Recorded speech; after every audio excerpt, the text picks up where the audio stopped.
Hey guys, tonight we step through the swirling mists of time, back to an island so ancient its secrets are etched in stone and carried on the wind.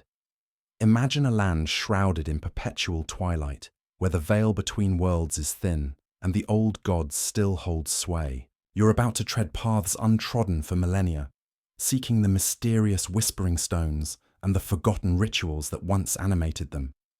It's a journey into a past so remote, so alien, that honestly, you probably won't survive this, with all your modern sensibilities intact.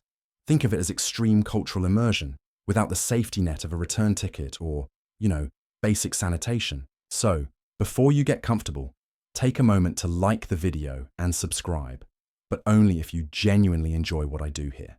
It truly helps the channel find other curious minds like yours. And while you're at it, I'd love to see where you're all tuning in from and what time it is in your corner of the world. Drop a comment below. Now, dim the lights, maybe turn on a fan for that soft background hum, and let's ease into tonight's journey together. The first thing you notice is the air. It's thick, not with city smog, but with the raw, unfiltered scent of damp earth, decaying leaves, and a faint, almost sweet aroma of peat smoke clinging to everything like a ghostly shroud. It's cool, carrying a persistent drizzle that isn't quite rain but ensures a permanent state of saturation. You're standing on uneven ground, a springy, moss-covered surface that seems to sigh under your weight. Gone are the familiar comforts of your world. The hard angles of buildings, the constant hum of electricity, the reassuring glow of a screen. Here, everything is rounded, softened by time and the elements. The light, when it breaks through the ever-present cloud cover, is a diffuse, ethereal silver, painting the landscape in 100 shades of green and grey. You feel small, insignificant against the backdrop of rolling hills that undulate towards a horizon lost in mist. This is ancient Ireland, an island that existed long before the Celts, as we often think of them, arrived with their iron swords and vibrant art. We're talking about a period stretching back into the Neolithic, perhaps even earlier, a time when the very first farmers began to leave their indelible marks upon this fertile, rain-swept island. Indeed, Ireland boasts one of the densest concentrations of megalithic monuments in all of Western Europe, with some structures like the Great Passage Tomb of Newgrange predating even the pyramids of Giza or England's famous Stonehenge by centuries. That's the kind of deep time we're sinking into.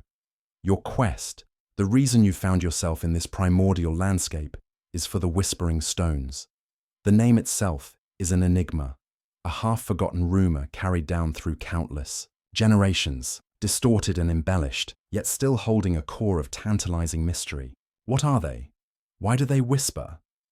Are they natural rock formations imbued with some strange acoustic property? Or are they artifacts, carefully chosen and placed by hands long turned to dust? These are the questions that hum in your mind, a counterpoint to the sighing wind and the distant bleating of unseen sheep. You've heard tales, of course, fragmented and obscure, speaking of stones that sing, stones that remember, stones that hold the voices of the ancestors or the wisdom of the earth itself. Some say they were oracles consulted by chieftains and wise women before great battles or during times of famine. Others whisper of them being gateways, portals to the other world, that shimmering, perilous realm of the cedar, the fairy folk. This latter belief, the connection of ancient sites with supernatural beings, is a surprisingly resilient one. Even into much later Christianized Ireland, the old mounds and prominent stones were often regarded as the dwellings of these powerful, sometimes capricious entities. You can almost imagine them now, watching you from the shadows of a gnarled oak, unseen, but definitely judging your inadequate waterproof gear. Your modern hiking boots, so reliable on well-maintained trails, feel clumsy here, slipping on slick, algae-covered rocks and sinking into boggy patches that threaten to steal them with a greedy suck. You pull your rough woolen cloak tighter. Around you, it's scratchy and smells faintly of lanolin and wood smoke, a far cry from your usual breathable synthetics, but it offers a surprising amount of warmth against the pervasive damp. There's a loneliness to this place, a profound solitude that is both daunting and strangely liberating. The The silence, when the wind momentarily dies down, is absolute, broken only by the drip of water from unseen branches or the croak of a raven circling overhead. It's a silence that allows you to hear the beat of your own heart, the rush of blood in your ears, and perhaps, if you listen carefully enough, the very faintest of other sounds. Is it the rustle of something in the undergrowth, or something more? Your senses, dulled by the constant sensory overload of modern life, begin to sharpen, to prickle with a new awareness. You start to notice the subtle variations in the green of the landscape. The dark, almost black green of the yew trees, the vibrant emerald of the mosses, the paler, more delicate green of new ferns unfurling. The world feels intensely alive, yet deeply, deeply ancient.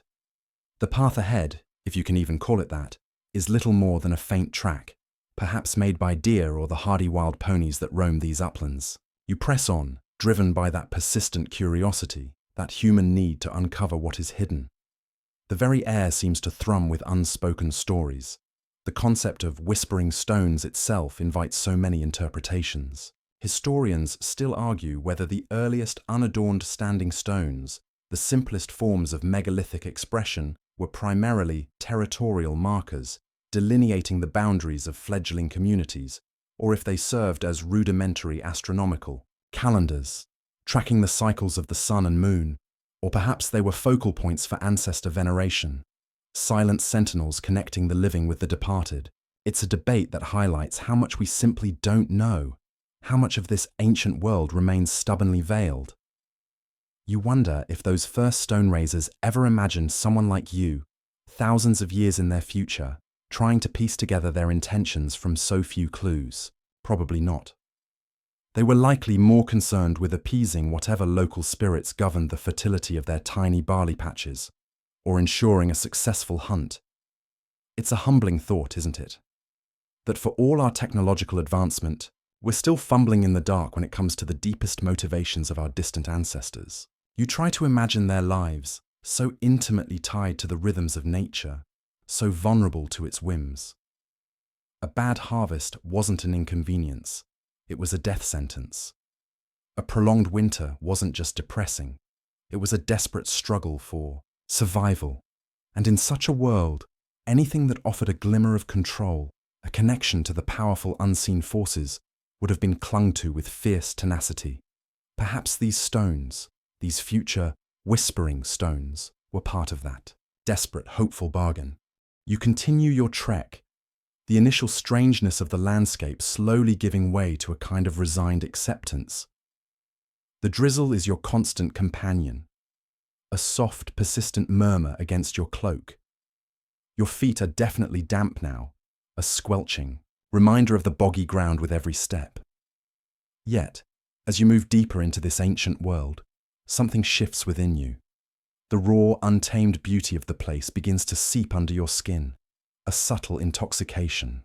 The hills roll away in every direction, their green slopes occasionally broken by outcroppings of grey, lichen-spotted rock that look like the exposed bones of the earth. There's a distinct lack of sharp angles, of straight lines except for those rare fleeting moments when a sunbeam manages to pierce the cloud cover and slice across a distant ridge. Everything else is curved, flowing, organic. It's a landscape that feels profoundly old, not just in a geological sense, but in a human sense too. You feel the weight of generations, the countless lives lived and lost here, their joys and sorrows absorbed by the very soil you walk upon. It's a palpable presence, this ancientness, as if the air itself is thick with the memories of those who came before. You find yourself navigating by instinct as much as by sight. There are no signposts here, no neatly marked trails. You follow the lay of the land, the subtle depressions that might indicate an old pathway, the guidance of a distant, slightly higher peak, the silence, which at first felt oppressive, now seems to hum with a hidden life. You hear the chirping of unseen birds, the rustle of wind through tall grasses, the distant rush of water that might be a stream or a small waterfall. Every sound is distinct, amplified by the stillness. It's a far cry from the cacophony of the modern world, where sounds blend into an undifferentiated roar. Here, each rustle, each call has meaning, a tiny piece of the vast, intricate puzzle of this ecosystem. Historians often speak of the profound connection ancient peoples had with their environment, a connection born not of romanticism, but of necessity. They had to read the signs, the flight of birds, the behavior of animals, the subtle changes in weather, to survive. Their very existence depended on this intimate, often precarious, relationship with the natural world. You try to imagine seeing this land through their eyes, not as a picturesque landscape, but as a larder, a pharmacy, a temple, and a potential threat, all rolled into one. As you crest a small rise, the view opens up, and you catch your breath. Below you, nestled in a shallow valley, is a sight that makes your heart beat a little faster. It's not a grand, imposing monument, not yet. Instead, it's a scattering of large, moss-covered boulders, arranged in a way that seems too deliberate to be entirely natural. They don't quite form a recognizable shape, not from this distance, but there's an undeniable sense of presence about them, a quiet dignity. They look as though they've been sleeping here for centuries, undisturbed. Could these be part of what you're seeking? Or just a random tumble of glacial erratics? The line between natural feature and human-modified site can be incredibly blurry in this part of the world.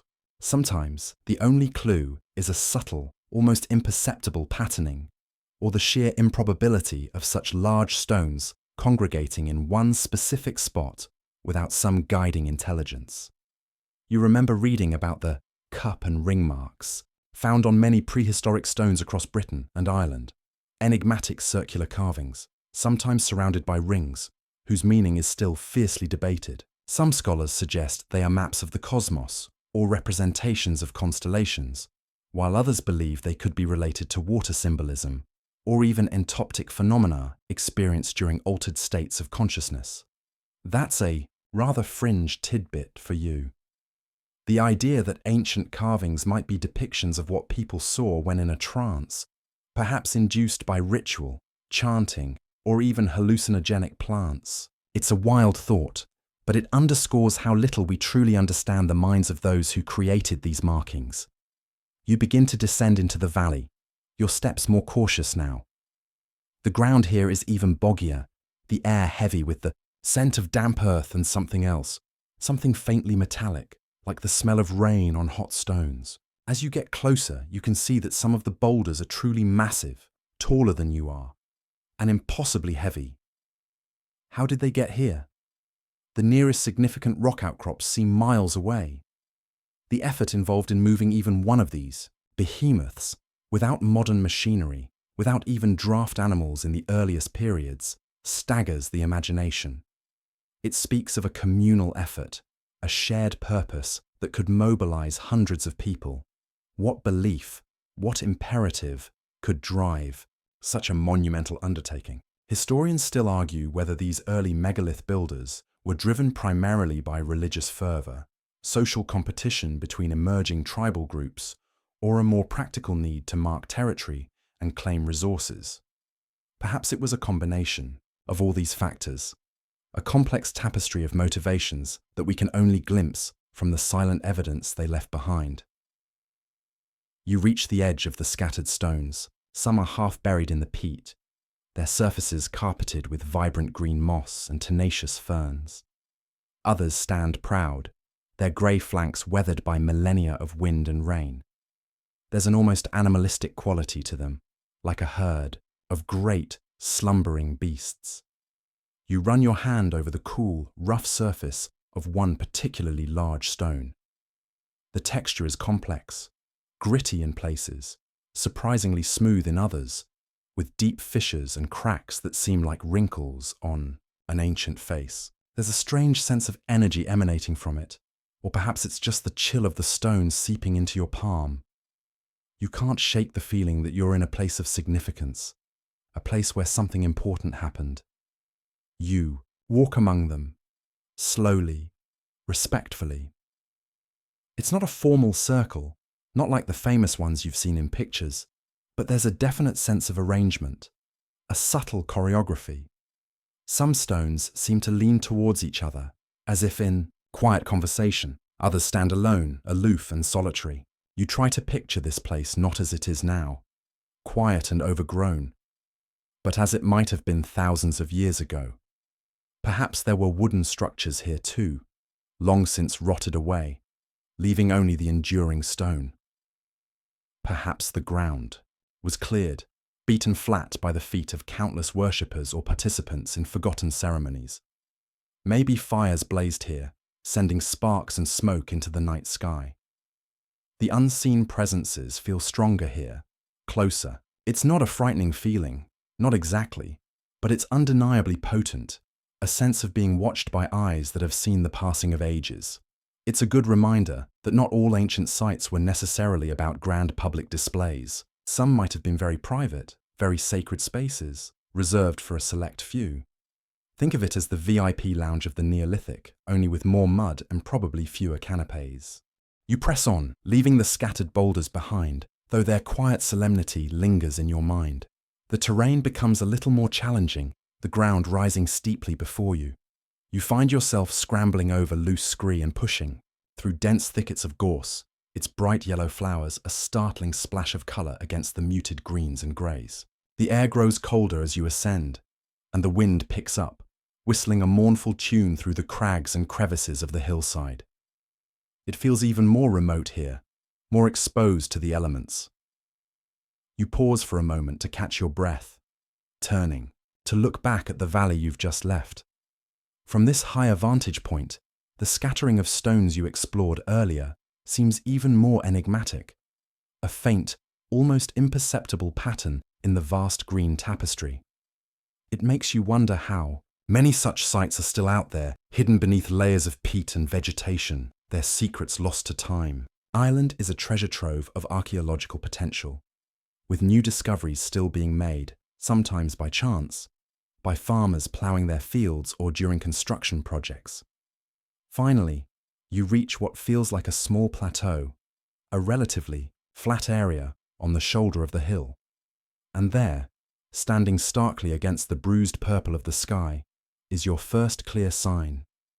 A tall, slender pillar of stone, unmistakably shaped and set by human hands. It's not colossal, perhaps 7 or 8 feet high, but its isolation and the deliberate way it pierces the skyline give it an undeniable power. This isn't just a random rock. This is a statement. As you approach, you notice something else, something that makes your pulse quicken with anticipation. Carved into one of its weathered grey faces are a series of straight lines and notches, running vertically along the edge. Your breath catches in your throat. This is it. This is Ogham, the mysterious ancient script of early Ireland. You've seen pictures, of course, in books and online, but to see it in person, here in its original context, is a profoundly different experience. The script itself looks deceptively simple. Groups of 1 to 5 straight strokes, set at different angles to or across a central stem line, which in this case is the natural edge of the stone. It has an almost minimalist, modern aesthetic, yet it whispers of a past so deep it's hard to comprehend. You run your fingertips gently over the carved lines, feeling the slight indentations in the stone. They are worn smooth by centuries of wind and rain, but still clearly visible. Each set of strokes represents a letter of an ancient Irish alphabet, an alphabet uniquely suited to being carved on the edges of stones or pieces of wood. You try to imagine the person who carved this, painstakingly chipping away at the hard rock with a simpler tool, perhaps a sharpened piece of quartzite or flint. What message were they trying to convey? Who was it for? The prevailing scholarly theory is that Ogham was primarily used to write personal names, often in a formula like X son of Y or X of the tribe of Z, essentially acting as memorials or boundary markers. This particular stone, standing alone on this exposed hillside, could very well be a commemorative monument to some long-forgotten chieftain or warrior, his name etched here for eternity, or at least for as long as the stone endured. It's a poignant thought, this desire for remembrance, a desire that transcends millennia. You walk around the stone, examining it from all angles. The Ogham inscription is only on one edge. The other sides are rough and unadorned, save for patches of lichen that look like abstract paintings. The stone itself is a local type, probably granite, its surface sparkling faintly with tiny crystals of mica. It's tilted slightly, perhaps due to the slow shifting of the earth over centuries, or maybe it was never perfectly upright. There's a profound sense of stillness here, a quiet dignity. The wind sighs around the stone, and for a moment, you can almost believe it's trying to voice the silent letters, to give sound to the forgotten name. You try to sound out what you can decipher based on the little you know of the Ogham alphabet. B, L, V. It's difficult, as some strokes are faint, and the precise spacing can be ambiguous. It's like trying to read a faded manuscript in a language you barely understand. Historians still argue whether Ogham was solely an Irish invention, or if it had influences from other writing systems, perhaps the Roman alphabet, or even the Germanic runes, though its structure is quite unique. The earliest Ogham inscriptions are generally dated to the 4th to 6th centuries AD, a period of immense change in Ireland, with the gradual arrival of Christianity and the decline of the old pagan ways. This makes Ogham a fascinating bridge between two worlds, a final flowering of the pre-Christian oral culture, captured in stone just as a new literate tradition, based on Latin, was beginning to take hold. You notice smaller stones at the base of the pillar, almost hidden in the heather. Are they part of the original setting, perhaps supports, or were they left later, as offerings? It's impossible to say. This is the constant challenge of interpreting these ancient sites. The evidence is often fragmentary, ambiguous, open to multiple interpretations. It's like trying to complete a jigsaw puzzle with most of the pieces missing. A rather quirky tidbit about Ogham is its association in later Irish mythology and folklore with secret knowledge, magic, and divination. There are tales of druids using Ogham staves for casting lots or divining the future, and of heroes communicating in Ogham to send hidden messages. While the actual inscriptions we find are usually quite mundane, mostly names, this later folkloric embellishment speaks to the enduring mystique of the script, the sense that these strange lines held a deeper power. You can almost imagine a wizened old seer, cloak pulled tight against this very wind, tracing these symbols with a gnarled finger, his eyes closed in concentration, seeking answers from the stone and the spirits it represented. He probably wouldn't be using an app for it, unlike some modern diviners. The sheer physicality of it, the direct connection to the stone, to the earth, feels essential to its power. This single, silent sentinel, etched with its cryptic message, is a powerful reminder of the human urge to communicate, to leave a mark, to defy the oblivion of time. It's a voice from the past, faint and difficult to understand, but a voice, nonetheless, and it's just one of many scattered across this ancient, enchanted island. The Ogham stone stands its silent watch as you reluctantly turn away, the image of its stark, inscribed edge seared into your mind. The wind seems to carry its faint, indecipherable whispers with you as you continue your journey. You are now acutely aware of the stones around you, not just as geological features, but as potential bearers of messages, as silent witnesses to a forgotten past. Every prominent rock, every oddly shaped boulder, now seems to hold a hint of possibility. It's like your eyes have been opened to a new layer of reality, a hidden language embedded in the landscape.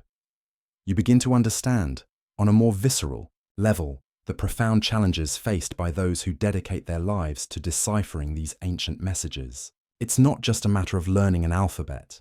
It's about trying to reconstruct an entire cultural context, a worldview so different from our own that its nuances are almost impossible to grasp fully. The Ogham script, for all its apparent simplicity, presents numerous difficulties for modern scholars.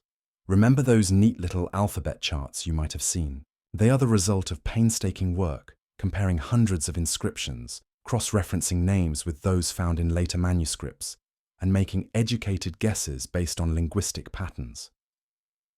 One of the primary challenges is the very nature of the script being designed for stone edges.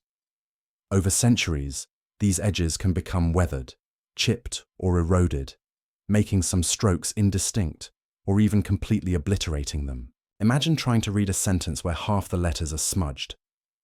That's the kind of problem epigraphers frequently encounter. Furthermore, early Irish, the language Ogham records, is itself a complex and evolving entity. The forms of names and words changed over time, and the script sometimes struggled to represent all the necessary sounds accurately.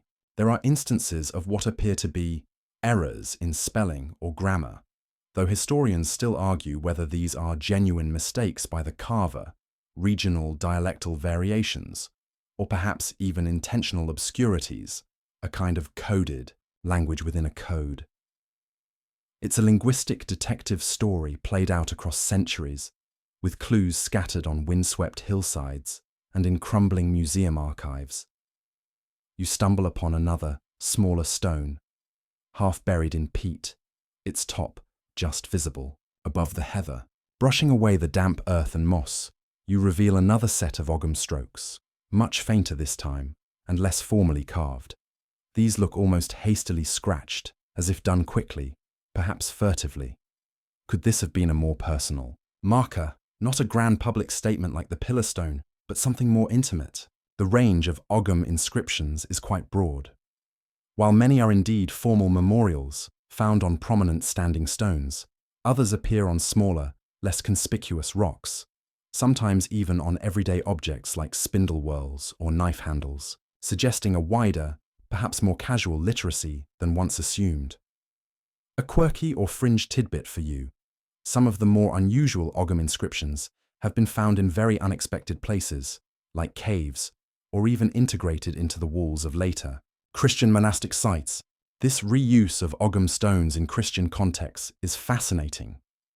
Were the monks deliberately incorporating these ancient pagan symbols, perhaps to Christianize them, to absorb their power? Or was it simply a practical matter of using readily available building materials? It's another of those delightful historical puzzles. You can almost picture a monk, tasked with building a new chapel wall, shrugging and saying, "Well, this big rock with the funny lines will do nicely for the foundation. Saves quarrying a new one, doesn't it, Brother Michael?" The act of carving itself is something you ponder. In a largely pre-literate society, the ability to inscribe meaning onto stone must have seemed almost magical. The person who carved these messages wasn't just a stonemason. They were a holder of special knowledge, a conduit for a powerful new technology, writing. Imagine the awe, or perhaps suspicion, with which such a person might have been regarded. The tools would have been simple, probably a hammer and chisel, or even just a harder stone used to peck and grind the lines into the softer surface of the chosen rock. It would have been slow, laborious work, requiring patience and precision. Each stroke was a commitment, a permanent mark. There was no delete key, no backspace. An error, once made, was there for all to see, for all time, or until the weather wore it away. This inherent permanence gives the inscriptions a certain gravitas, a weight that ephemeral modern communications often lack. Think about the fleeting nature of a text message or an email compared to a message painstakingly chipped into granite. One is designed for instant consumption and easy disposal, the other for enduring witness.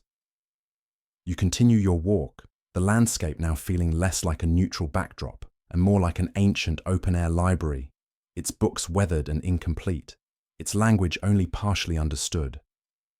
The challenge of Ogham is not just linguistic, it's also contextual. An inscription reading Maki de Sedas Avi Toranias, of Macdaiche, grandson of Torain, tells us a name and a lineage, but it tells us nothing about Macdaiche himself. Was he a great warrior, a revered poet, a beloved leader, or perhaps just a farmer who owned this particular piece of land? Without further context, the stones remain tantalizingly silent on the stories behind the names. This is where archaeology and historical linguistics must work hand in hand, trying to piece together the broader social and political landscape of early medieval Ireland to give these names meaning. The distribution of ogham stones, for instance, often clusters in certain regions, suggesting particular centres of power or specific tribal territories. They are most common in the south of Ireland, in counties like Kerry, Cork, and Waterford, but are also found in Wales, Scotland, and even the Isle of Man, reflecting ancient Irish migrations and settlements. The fact that many are found in Wales, often with bilingual inscriptions in Ogham and Latin, provides crucial clues for decipherment, a sort of Rosetta Stone effect for early Irish. The sheer effort of trying to crack these ancient codes, to bridge the vast chasm of time and culture, is both frustrating and exhilarating. You feel a deep respect for the scholars who dedicate their lives to this patient, often unglamorous, work. It's a form of communion with the past, a way of listening to voices that would otherwise be entirely lost. And as you look out over the wild, windswept landscape, you realize that these stones, these inscribed fragments, are more than just historical artifacts. They are anchors connecting the present to a deep, formative past, a past that shaped the language, the culture, and the very soul of this island. Their whispers may be faint, but they are undeniably there, for those who have the patience and the will to listen. You know, it's a bit like trying to understand your grandparents' taste in music, baffling at first, but with a bit of effort, you might just find a hidden gem or two. Leaving the Ogham-etched sentinels behind, you descend from the exposed hillside, the wind at your back now, pushing you gently onwards. The air feels a little warmer as you lose altitude, and the vegetation becomes denser, lusher. You find yourself following a narrow, winding track that seems to hug the contours of the land, perhaps an ancient herding path or a route between long-vanished settlements. The silence here is different from the exposed upland. It's a softer, more muffled silence, punctuated by the gentle drip of moisture from overarching trees and the rustle of unseen creatures in the undergrowth. You have a growing sense that you are approaching something significant, a place where the human presence was more concentrated, more communal. The solitary standing stones and memorial markers, powerful as they are, speak of individual commemoration or territorial claims. But you are also seeking places of gathering, of shared ritual, and your instincts tell you that such places are often found in more sheltered, accessible locations. The track opens out unexpectedly into a wide, roughly circular clearing. And there, in the center, your breath catches in your throat. Before you stands a stone circle. It's not as vast or as famous as Stonehenge or Avebury, but it possesses an undeniable brooding power. Perhaps a dozen or so stones, varying in height from waist-high to well over your head, stand arranged in a ragged but discernible ring. Some are leaning precariously, as if weary from their long vigil. Others stand straight and proud, their moss-covered surfaces glowing with an almost preternatural green in the diffuse light filtering through the canopy of the trees that fringe the clearing. The grass within the circle is shorter, more closely cropped than the wilder growth outside, as if still subtly influenced by the ancient energies of the place, or perhaps just by more frequent visits from grazing sheep over the centuries. You feel a distinct shift in the atmosphere as you step across the invisible threshold into the circle. It's quieter here, the sounds of the surrounding woods seeming to recede, and there's a strange, almost electric tingle in the air, like the moments before a thunderstorm. You walk slowly around the perimeter, observing each stone. They are all different, individuals with their own character. Some are rough and jagged, others surprisingly smooth and rounded. Some are thick and squat, others tall and slender. There seems to be no obvious pattern to their selection, other than their sheer size, and the immense effort it must have taken to quarry, transport, and erect them. How did they do it? The logistics are mind-boggling. Without wheels for transport in the earliest periods and certainly no heavy machinery, they must have relied on brute human strength, levers, rollers, ropes, and an incredible degree of communal organization and shared purpose. Historians still argue whether the precise geometry of stone circles was laid out using sophisticated surveying techniques, perhaps involving ropes and pegs to create perfect circles or ellipses, or if it was more a matter of experienced intuition and a good eye. The perfect geometry is often more apparent in diagrams than on the ground, where centuries of subsidence and leaning can distort the original layout. You reach what appears to be an entrance, a slightly wider gap between two particularly imposing stones that stand like silent guardians. Hesitantly, you step through into the heart of the circle. The feeling of enclosure is immediate, yet it's not claustrophobic. Instead, it feels like being held, embraced by the ancient stones. You are now within a sacred space, a place set apart from the mundane world. You can almost hear the echo of ancient footsteps, the murmur of voices, the rhythmic beat of a drum. This was a place of ceremony, of ritual, of communal gathering. But what kind of rituals? What drew people to these circles, generation after generation? The theories are numerous and varied. Were they astronomical observatories, aligned to track the movements of the sun, moon, and stars, as many have suggested for sites like Newgrange with its famous winter solstice alignment?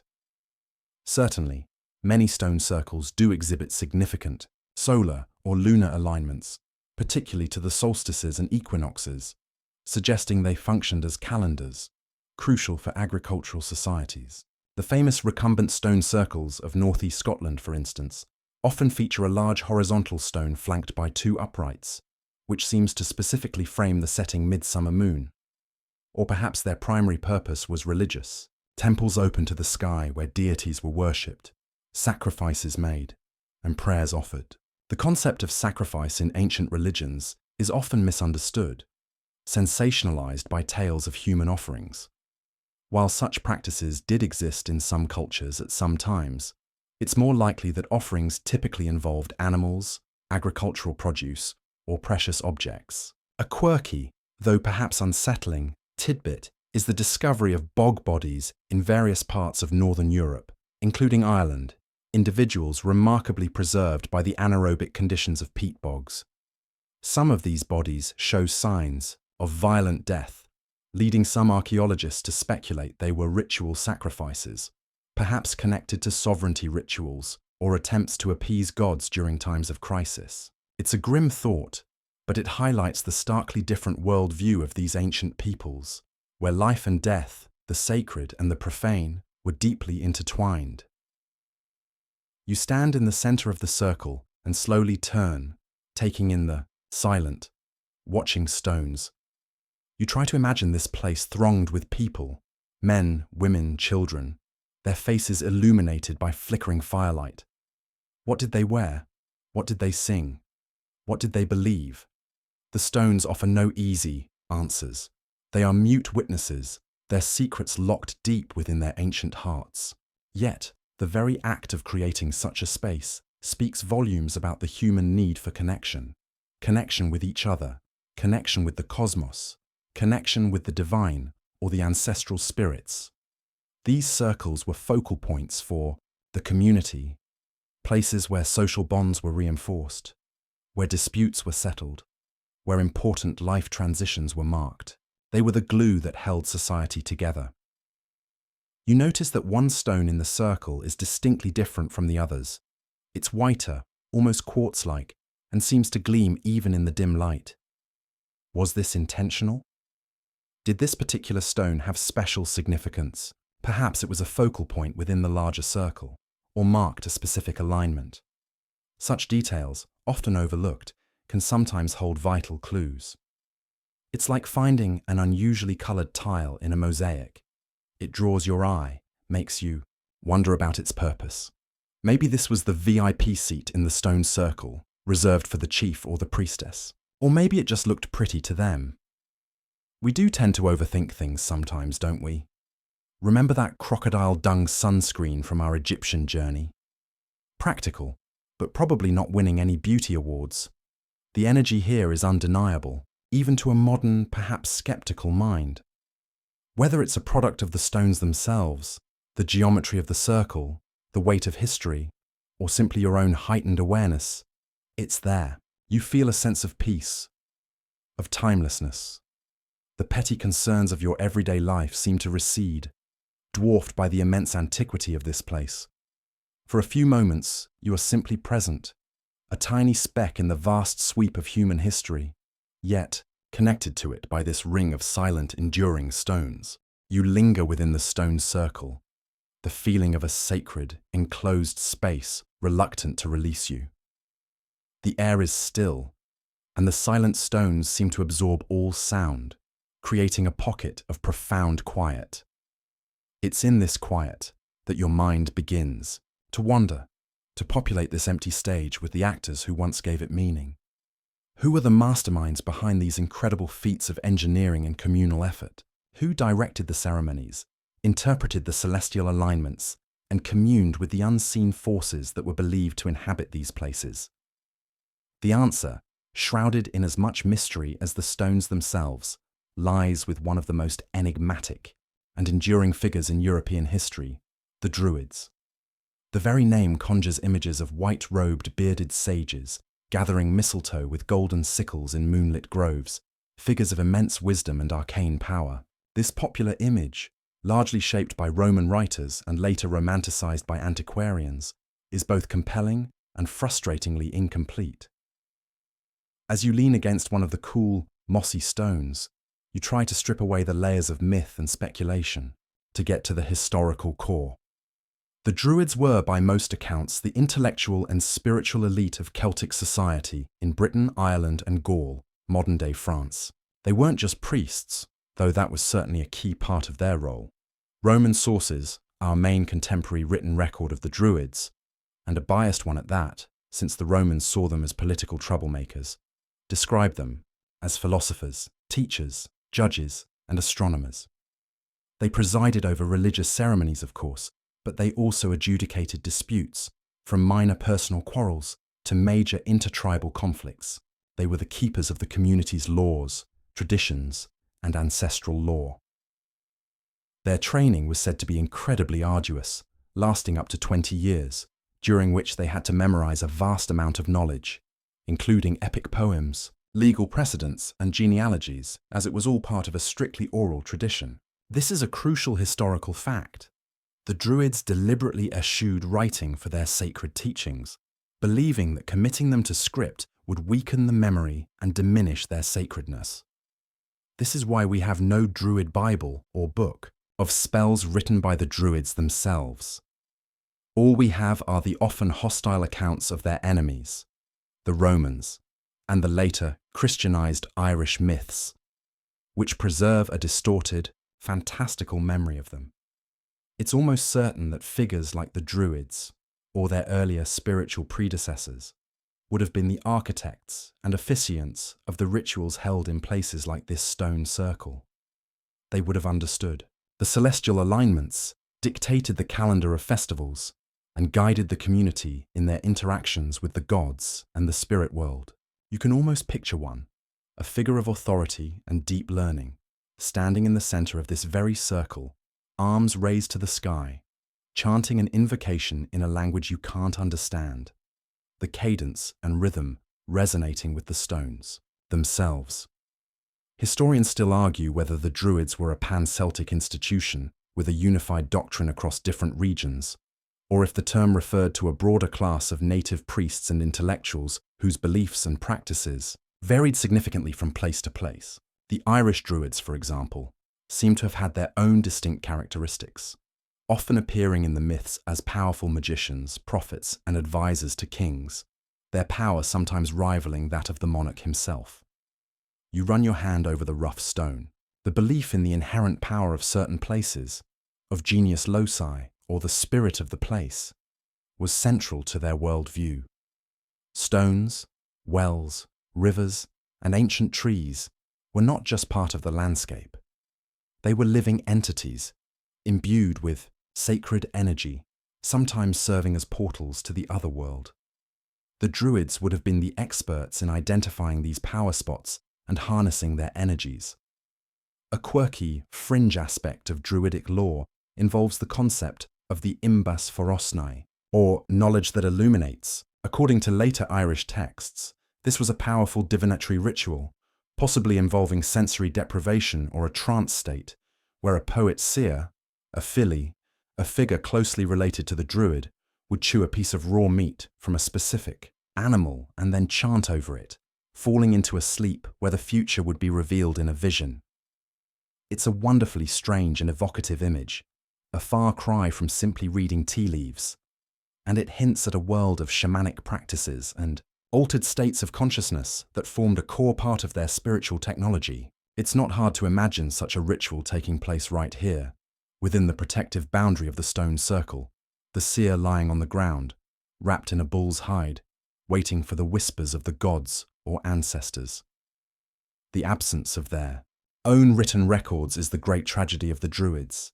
Their entire library of knowledge, accumulated over centuries, resided in the trained memories of its members. When their power was broken by the Roman conquest in Gaul and Britain, and later slowly supplanted by Christianity in Ireland, that vast oral encyclopedia began to fade.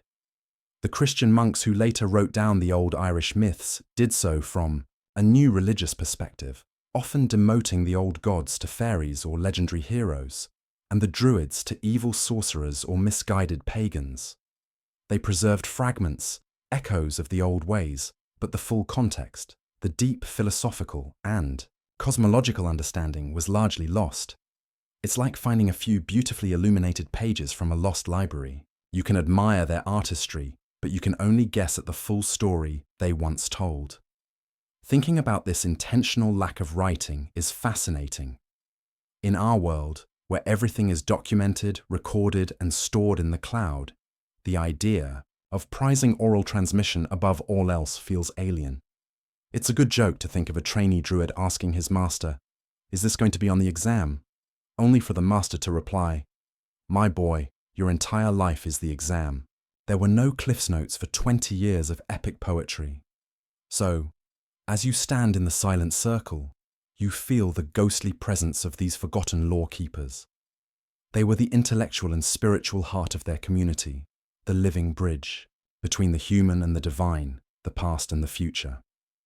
This circle was their temple, their university, their courtroom. The stones were their books, their tools, their silent accomplices in the great ongoing drama of life, death, and renewal. And while their voices are gone, their legacy endures, whispering to you from the very stones they raised. The imagined presence of the Druids, with their deep, orally transmitted wisdom, still hangs in the air as you reluctantly take your leave of the stone circle. The path, or what passes for it, leads you onward, deeper into what feels like an increasingly enchanted landscape. The trees here are older, their branches gnarled and twisted into fantastical shapes, draped with heavy curtains of moss and ivy. The light is a dim, greenish twilight, even though it's probably only mid-afternoon. You feel a growing sense that the stones themselves are not just passive markers or ceremonial backdrops, but active participants in the rituals and beliefs of the people who lived here. The very idea of whispering stones implies an agency, a voice, a power residing within the rock itself. This wasn't just about aesthetics or impressive construction, it was about tapping into something fundamental, an energy believed to be inherent in the earth and its stony bones. You come across a solitary standing stone, not as tall as the Ogham pillar you saw earlier, but thicker, more robust. Its surface, almost entirely covered in a vibrant tapestry of mosses and lichens. It stands in a small, secluded glade, sunlight dappling through the leaves overhead, creating shifting patterns on its ancient face. There are no inscriptions here, no obvious markings, yet it radiates a quiet power. You reach out and lay your palm flat against its cool, damp surface. There's a faint vibration, or perhaps it's just the tremor of your own hand. But for a moment, you can almost believe you feel a subtle hum, a thrumming energy emanating from deep within the stone. This belief in the inherent power of stones is a recurring theme in megalithic cultures worldwide. Stones were seen as anchors of terrestrial energy, conduits connecting the underworld, the earth, and the heavens. Certain types of stone, like quartz or granite with its crystalline structure, were often considered particularly potent. Remember that gleaming white stone in the circle? Its quartz-like appearance might have been precisely why it was chosen. for its perceived ability to amplify or store energy. The idea that these stones pulsed with mystical energies, which could be harnessed for various purposes, is central to understanding their significance. Divination is one obvious application.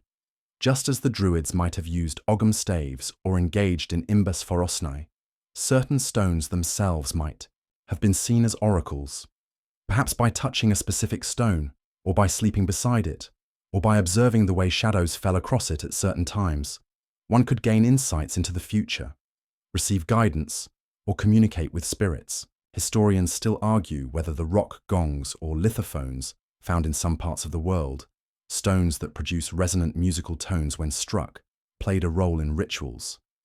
While direct evidence in Ireland is sparse for this specific practice, the idea of stones having voices or songs is deeply embedded in folklore.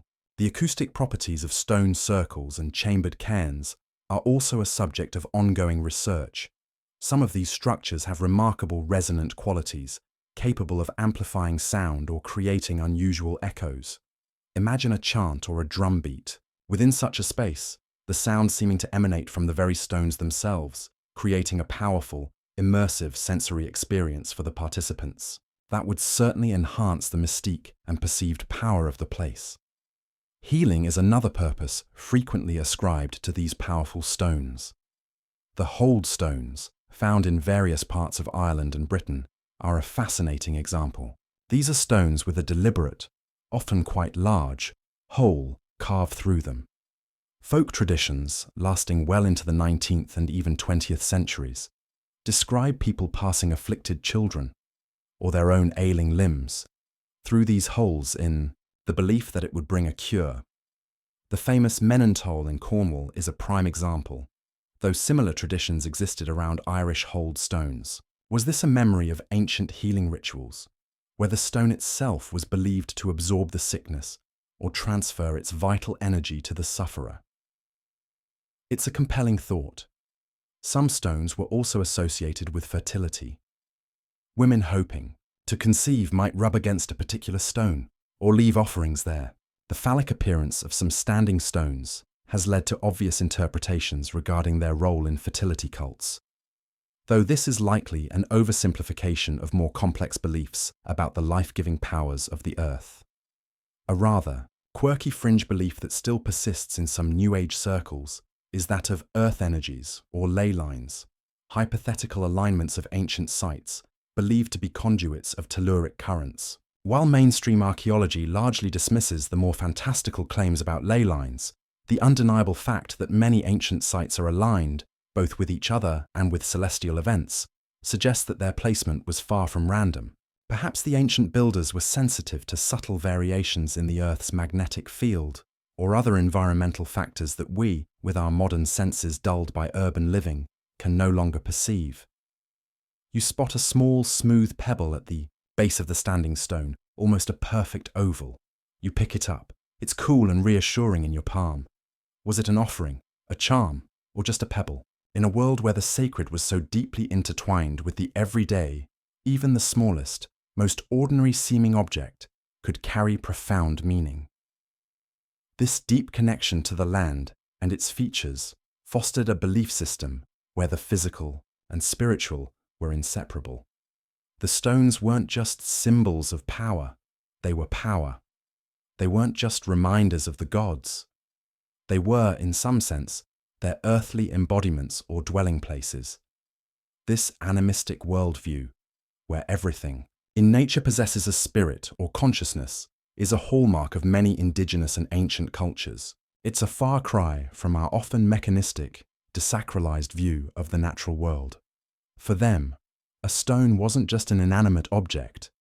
It was an ancestor, a guardian, a source of wisdom, a being with whom one could have a relationship. You almost feel like you should apologize to the next rock you accidentally kick. You can imagine an ancient Irish equivalent of, "Excuse me, sir," being muttered quite frequently. It's a good thing these stones are patient. They've put up with a lot over the millennia, from well-meaning pilgrims to, well, clumsy tourists like yourself. As you continue your journey, you carry the small pebble in your pocket, a tangible link to this ancient belief system. The idea that these silent, imposing megaliths were once seen as vibrant, humming centers of power, capable of influencing health, fortune, and the very fabric of reality, adds another layer to their enduring mystery. They were more than monuments. They were batteries, oracles, and healers. Their forgotten potential still faintly palpable to those who approach them with an open mind and a willingness to listen to their ancient, stony hum. The small pebble in your pocket feels like a tiny, concentrated piece of the landscape's ancient energy, a reminder of the deep, personal connections people once had with these stones.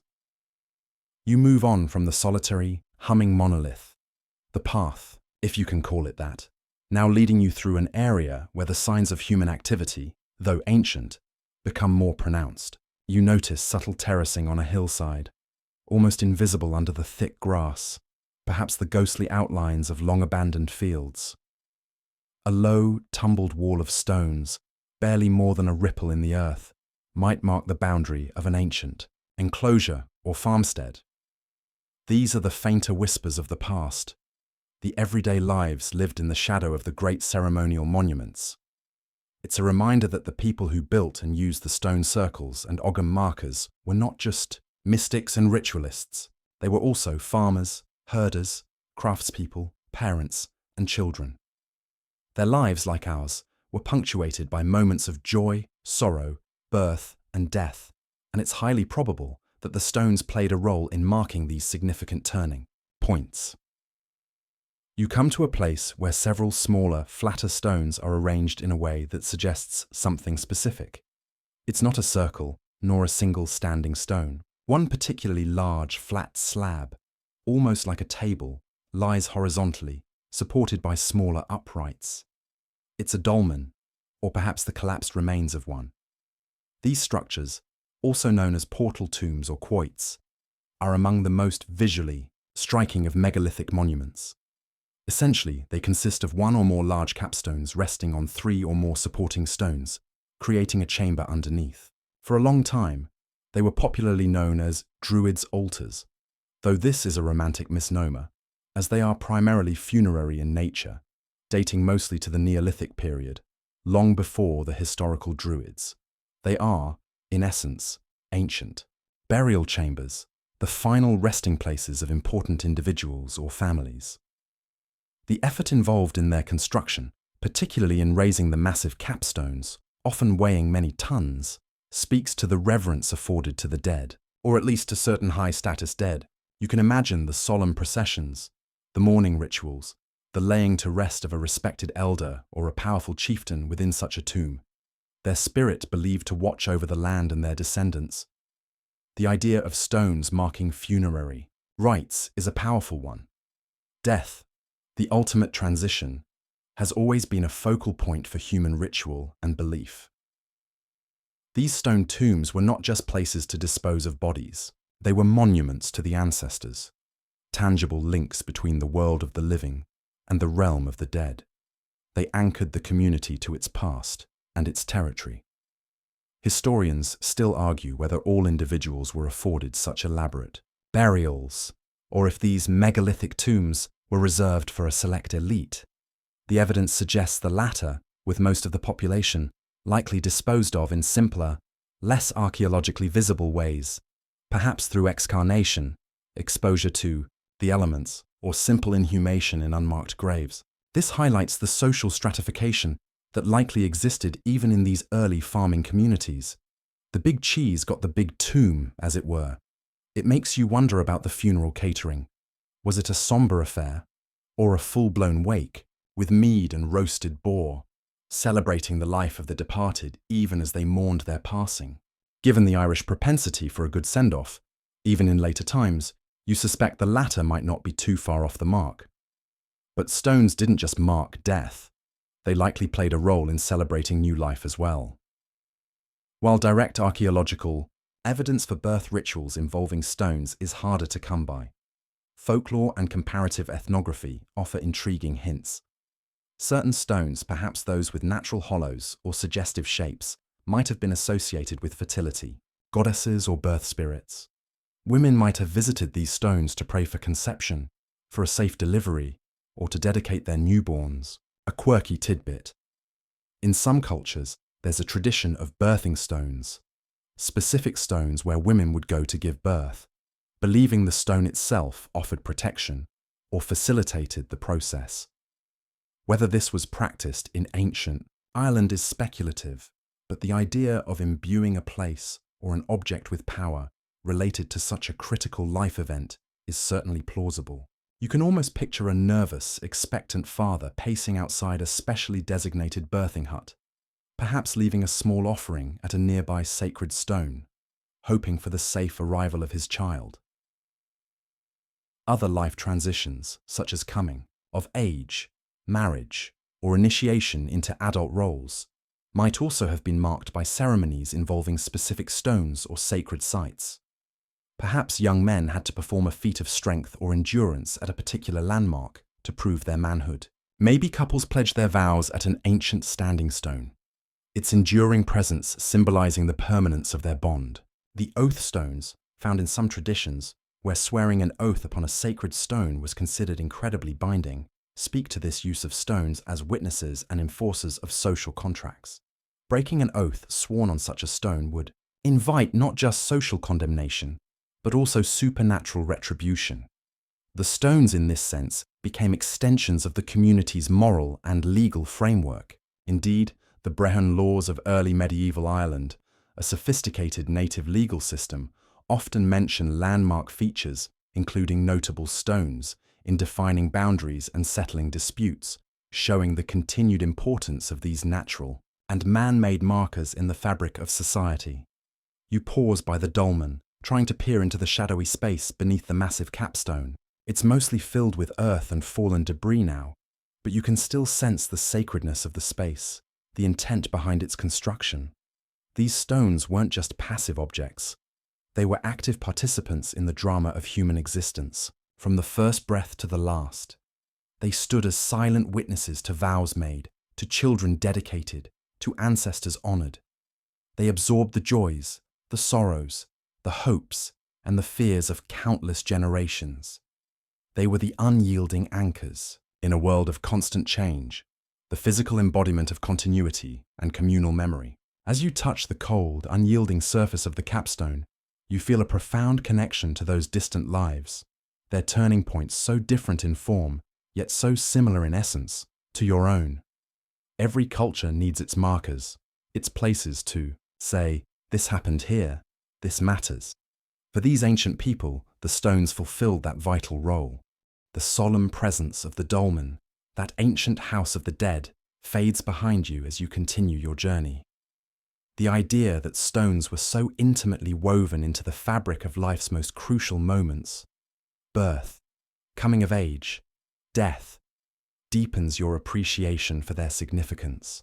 They weren't just for grand public ceremonies. They were personal, familial, deeply embedded in the rhythms of daily existence and the passage of generations. Now, your path takes you along the edge of a dense, ancient-looking woodland. The trees close-packed, and their upper branches interlaced, creating a perpetual twilight beneath. The air here is heavy, damp, and alive with the scent of rich, decaying leaf mold and the subtle, almost sweet fragrance of unseen wildflowers. There's a sense of secrecy, of hidden things, that you haven't felt so strongly before. It's the kind of place where you wouldn't be surprised to stumble upon a hidden well, a forgotten shrine, or perhaps even a glimpse of the cedar, the fairy folk, who, according to Irish lore, often dwell in such liminal, untouched places. As you walk, you begin to ponder the spiritual landscape that these stones inhabited. Who were the deities to whom these rituals were directed? Who were the powerful, unseen forces that the ancient Irish sought to appease, to honor, to bargain with? While the specific names and attributes of pre-Celtic deities are largely lost to us, shrouded in the mists of deep prehistory, by the time we reach the Iron Age and the era of the Celts, a vibrant and complex pantheon emerges from the later Irish myths and sagas, recorded by Christian monks centuries after their worship had faded. These tales speak of the Tuatha Dé Danann, a race of godlike beings, masters of magic, poetry, and craftsmanship, who were said to have ruled Ireland before the arrival of the Milesians, the human ancestors of the Gaels. Though presented in the myths as legendary heroes and kings, most scholars agree that the Tuatha De Danann represent the euhemerized gods and goddesses of pre-Christian Ireland. Their stories are rich with drama, magic, and a deep connection to the land itself. And it's here, in connection with these powerful beings, that the standing stones and dolmens take on another layer of meaning. Many ancient monuments became associated in folklore with specific figures from the Tuatha De Danann. For example, the great passage tomb of Brunaboyne, Newgrange, was said to be the dwelling of the Dagda, the great father god, a figure of immense power, abundance, and wisdom, often depicted with a magical club that could both kill and resurrect, and a cauldron that never ran empty. His son, Angus Og, the god of love, youth, and poetic inspiration, was also associated with Newgrange, which was sometimes called the Palace of Angus. These associations, even if recorded much later, likely reflect an ancient understanding of these sites as sacred to, or even embodiments of, these divine beings. The stones weren't just monuments to the gods. They were, in a sense, the gods themselves, or at least their earthly touchstones. You pass a particularly striking outcrop of rock, naturally shaped like a giant weathered throne. It's easy to imagine such a feature being identified as the seat of a local deity, a place where one might leave offerings or seek favor. The goddesses of the Tuatha De Danann are equally compelling and often deeply connected to the land and its sovereignty. The Morrigan, a complex and formidable goddess of war, fate, and prophecy, often appearing as a raven or crow, was a powerful, sometimes terrifying figure. She could shift an entire battle's outcome, and her cry was an omen of death. Other goddesses, like Brigid, who was later Christianized as Saint Brigid, were associated with poetry, smithcraft, healing, and the fertility of the land and livestock. Her festival, Imbolc, celebrated on February 1st, marked the first stirrings of spring. Historians still argue whether specific types of megalithic monuments were associated with male or female deities, or if the symbolism was more fluid and complex. Some suggest that the enclosed chambers of passage tombs, with their womb-like structure, might have been linked to earth goddesses and concepts of rebirth, while the more overtly phallic standing stones could represent male deities or ancestral potency. It's a fascinating area of speculation, but hard to prove definitively without more direct evidence. You recall reading a rather quirky tidbit about the LieFlow, the Stone of Destiny, one of the legendary 4 treasures of the Tuatha De Danann. This stone, said to have been brought to Ireland by them, was located at Tara, the ancient seat of the High Kings of Ireland. According to legend, the LieFlow would cry out or roar when the rightful High King stood or sat upon it. Several stones at Tara have been identified by different antiquarians as the LieFlow over the centuries, and its true identity and history are debated. But the story itself speaks volumes about the belief in stones possessing a voice, a power to recognize and legitimize rightful authority. It's a potent symbol of the deep connection between the land, its sacred stones, and the concept of kingship. The king was, in a sense, married to the land, and the stone was a witness, a validator of that sacred union. It makes you wonder if a stone has ever screamed at a politician it didn't like. Probably not loud enough, if it has. The idea that these gods and goddesses weren't distant abstract beings, but were immanent in the landscape, in the very stones and soil, is crucial. Rituals performed at these stone sites were not just acts of worship. They were acts of communion, of maintaining a vital relationship with the powers that governed existence. Leaving an offering at a sacred stone, or pouring out a libation of milk or mead, was a way of nourishing the earth, of ensuring its continued fertility, of keeping the cosmic balance. This direct, tangible connection to the divine through the physical medium of stone is something that resonates even now. You pass a small spring bubbling up from beneath a collection of mossy rocks, the water crystal clear and icy cold. Such wells were often considered sacred, dedicated to a local spirit or deity, and offerings, Perhaps small metal objects, coins or pins, would be left there. The stones around the well would be part of its sacred precinct, the lines between a natural sacred feature and a man-made stone monument often blurred. Both were seen as points of access to the spiritual realm. The ancient Irish lived in an enchanted world, and the stones were its signposts, its altars, and its guardians. Their whispers were the voices of the gods themselves. The thought of the Tuatha De Danann and their intimate connection to the Irish landscape lingers with you as the woodland begins to thin, giving way to more open, rolling countryside.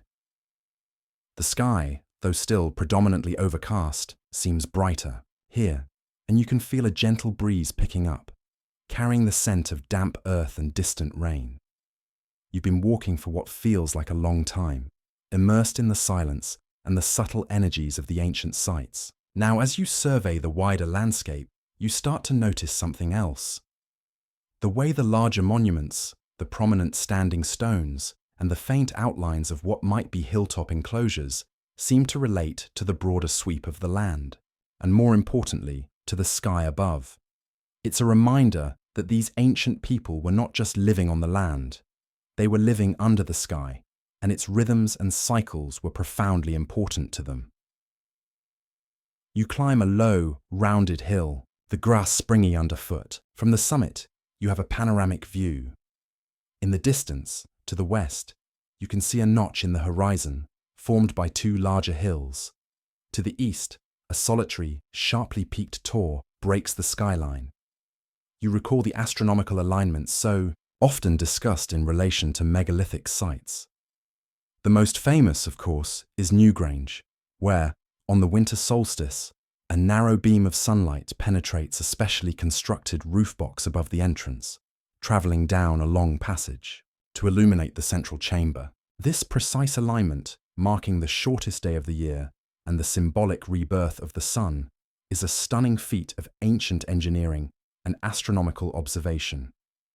It demonstrates, unequivocally, that these Neolithic builders possessed a sophisticated understanding of celestial mechanics and a desire to incorporate that knowledge into their sacred architecture. Historians now generally accept that many, if not most, megalithic sites of significance incorporate some form of solar or lunar alignment, though the exact nature and purpose can vary. Standing on this small hill, you try to imagine how this landscape would have looked to someone keenly attuned to the movements of the sun and moon. That notch on the western horizon, could it mark the setting point of the sun at one of the solstices or equinoxes?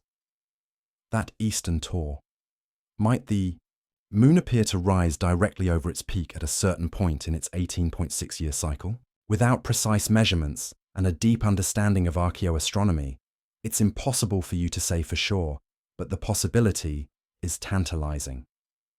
These alignments weren't just for show, they were fundamental to the agricultural calendar. Knowing when to plant, when to harvest, when to move livestock to different pastures. These were critical decisions for survival, and the celestial clock provided the most reliable guide. The major solar events, the winter solstice, Yule, the spring equinox, Ostara, the summer solstice, Letha, and the autumn equinox, Mabon, along with the cross-quarter days like Imbolc, early February, Beltane, May Day, Lugnasad, early August, and Samhain, Halloween, formed the framework of the year, each with its own associated rituals and agricultural significance. These festivals, many of which have echoes in modern traditions, would have been celebrated at and around these stone monuments. You can almost see it, a gathering at dawn on the spring equinox, the community assembled at a stone circle oriented to catch the first rays of the rising sun. There would be anticipation, perhaps a period of ritual purification. Then, as the sun finally breached the horizon at the designated point, a shout of joy, feasting, and ceremonies to ensure the fertility of the crops and livestock for the coming season.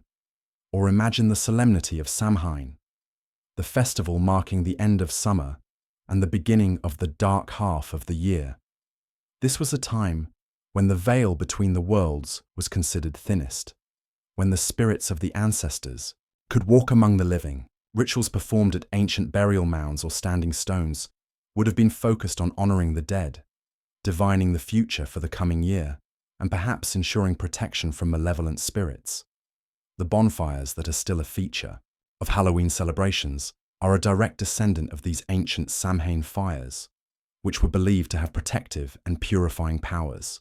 Historians still argue about the precise nature of these seasonal rites and the extent to which they were uniform across different regions and time periods. It's likely there was considerable local variation, with each community adapting the broader traditions to their own specific landscape and beliefs. A quirky, perhaps less well-known aspect of celestial observation in ancient times is the attention paid not just to the sun and moon, but also to certain prominent stars and constellations. The Pleiades star cluster, for instance, appears in the folklore of many cultures worldwide, often associated with agricultural cycles or serving as a navigational aid. Some researchers have proposed stellar alignments for certain megalithic sites, though these are often more difficult to prove definitively than solar or lunar ones due to the slow shift in star positions over millennia caused by precession. It's a complex field, blending astronomy, archaeology, and a fair bit of statistical analysis. It makes you appreciate the dedication of archaeoastronomers who spend countless hours with star charts and survey equipment trying to unlock these ancient celestial codes. You recall the old joke, how many archaeoastronomers does it take to change a light bulb? None.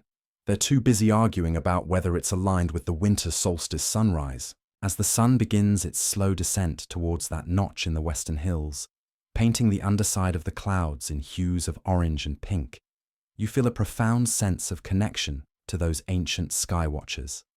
Their world was illuminated by the sun, the moon, and the stars in a way that ours, often obscured by artificial light and smog, rarely is.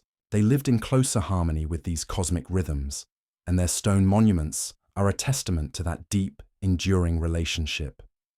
These structures were not just built upon the earth, they were built with the sky, reflecting its grandeur and its mysteries.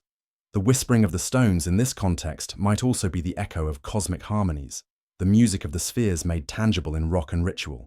The sun and moon were active participants in their ceremonies, their light and shadow animating the stones, revealing hidden carvings, or signaling the sacred moment for a ritual to begin. It's a beautiful, holistic worldview where the terrestrial and the celestial are seamlessly intertwined. The colors of the sunset linger in your mind, a fleeting glimpse of the celestial theater that so captivated the builders of these stone monuments. As twilight begins to settle, deepening the shadows and lending an even more mysterious air to the landscape, you find yourself grappling with a growing sense of frustration. For all the clues, the Ogham inscriptions, the carefully constructed circles, the potent dolmens, the celestial alignments, there is so much that remains stubbornly, infuriatingly unknowable. You've touched the stones, felt their ancient chill, imagined the rituals and the beliefs that once animated them, but the full picture, the complete understanding of their meaning and purpose, seems to hover just out of reach, like a word on the tip of your tongue. This is the inherent challenge and perhaps the enduring allure of studying such a remote past. You are always dealing with fragments, with echoes, with interpretations layered upon interpretations. The primary reason for this vast ocean of missing knowledge is, as you considered with the Druids, the lack of contemporary written records from within the culture itself during the megalithic and early Celtic periods. The builders of Newgrange and the earliest stone circles left no texts explaining their cosmology or their rituals. Their knowledge was experiential, embodied, passed down through oral tradition, performance, and lived practice. When that chain of transmission was broken, first by societal changes and later by the arrival of new belief systems like Christianity, vast swathes of understanding simply vanished. It's like a magnificent, intricately woven tapestry that has slowly unraveled over millennia, leaving only a few threads and faded patches from which to guess the original design. The Christian monks who later recorded some of the old myths and traditions did so through their own lens, often misunderstanding, reinterpreting, or deliberately altering the material to fit a new worldview. While we owe them an immense debt for preserving what they did, it's clear that much was lost or transformed in the process. You stumble upon a low circular earthen bank, almost invisible in the fading light, perhaps the faint remains of a ring fort or a ceremonial enclosure where the stone elements were once complemented by wooden structures. Wood, of course, rots away, leaving only post holes and soil discolorations for archaeologists to painstakingly uncover and interpret. Imagine if the great timber halls of Celtic chieftains, or the sacred groves of the Druids, had survived as robustly as the stones. Our understanding would be immeasurably richer, but time and decay are relentless, and stone, by its very nature, is what endures. This selective survival of evidence inevitably skews our perception of the past, leading us to perhaps overemphasize the role of stone monuments simply because they are what remains most visible. Historians still argue whether the focus on stone was a primary characteristic of the culture, or if it was just one element in a much richer, more diverse material and spiritual world that included equally important, but more perishable, components. Then there's the sheer passage of time and the impact of later human activity. Over thousands of years, stones have been moved, reused, broken up for building materials, or incorporated into field walls. Inscriptions have weathered away. Sacred sites have been ploughed over, built upon, or deliberately destroyed during periods of religious zeal or social upheaval. The famous iconoclasm during various reformations saw the destruction of many religious images and structures. It's not hard to imagine similar waves of destruction affecting pagan sites centuries earlier. What we see today is often a battered, incomplete remnant of what once was. It's like trying to appreciate a great work of art that has been vandalized, overpainted, and left out in the rain for a few thousand years. You might still sense its power, but many of its finer details and original intentions are lost forever. It's a miracle, in many ways, that so much has survived at all. A quirky and somewhat frustrating aspect of this loss of knowledge is how quickly a site's original purpose can be forgotten, even within a few generations, and replaced by new folkloric explanations. A burial mound might become known as a fairy fort.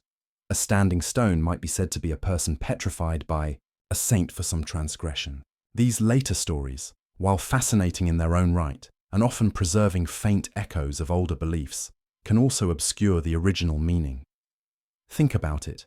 How many of us know the original symbolic meaning of all the elements in, say, a traditional Christmas celebration? We just do them because they're tradition.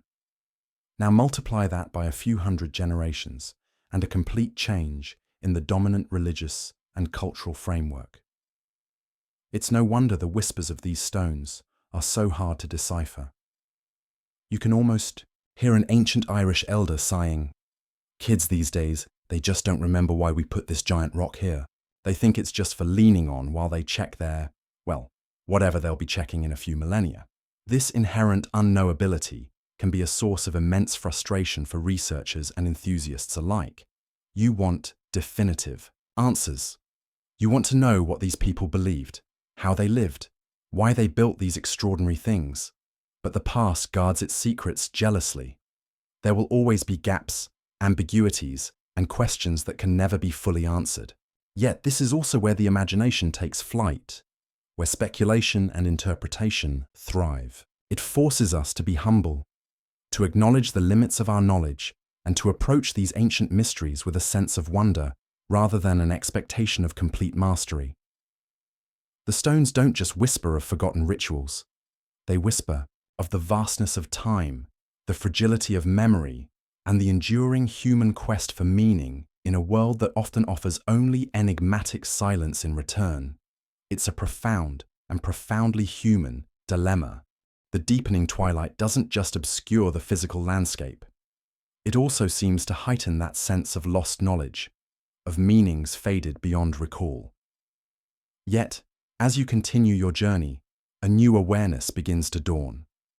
While the precise details of ancient rituals and the full theological framework of their beliefs might be lost, it's not entirely a story of absence and forgetting.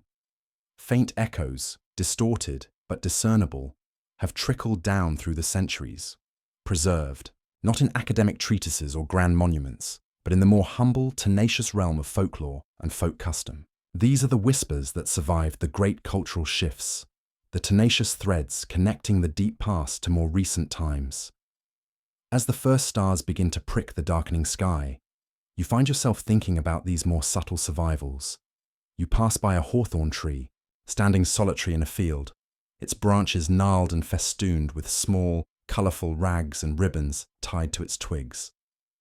This is a common sight in rural Ireland even today, a fairy tree or rag tree.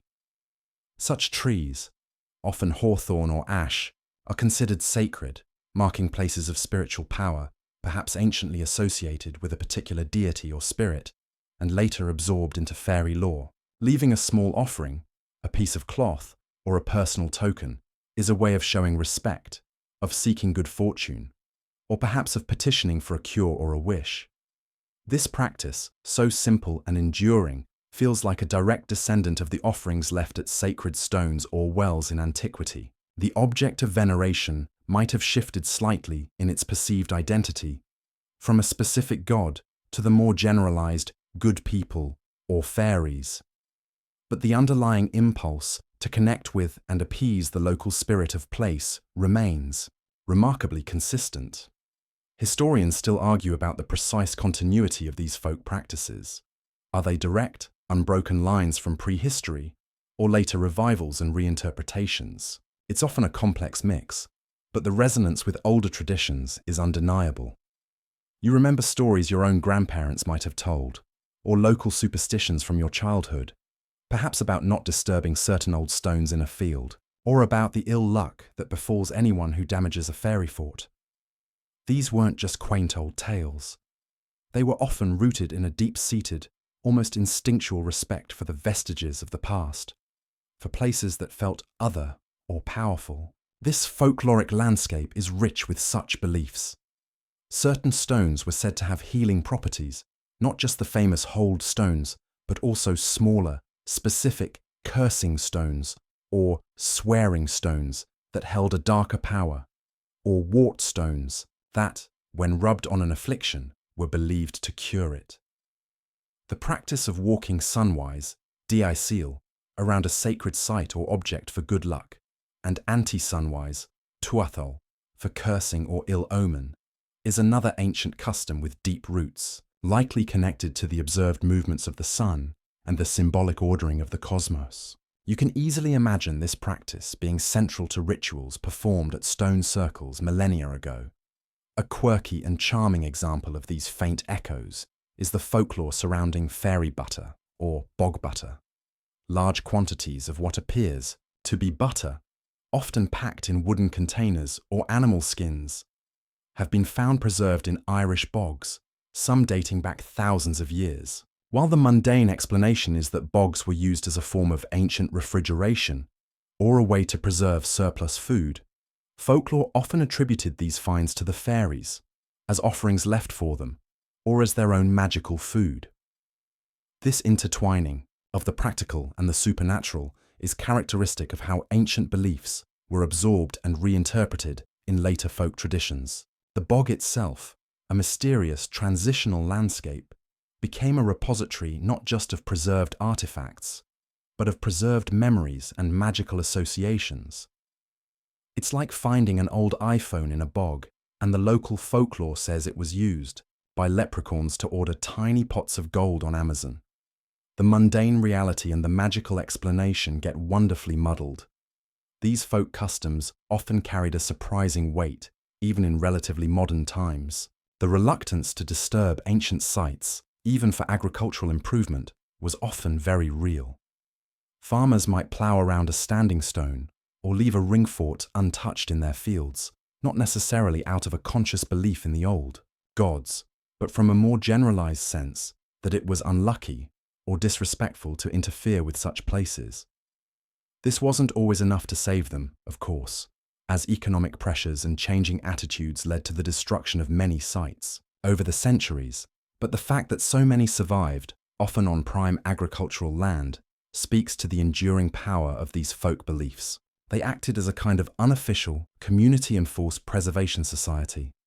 This unconscious respect for the past, embedded in folklore, is a powerful force.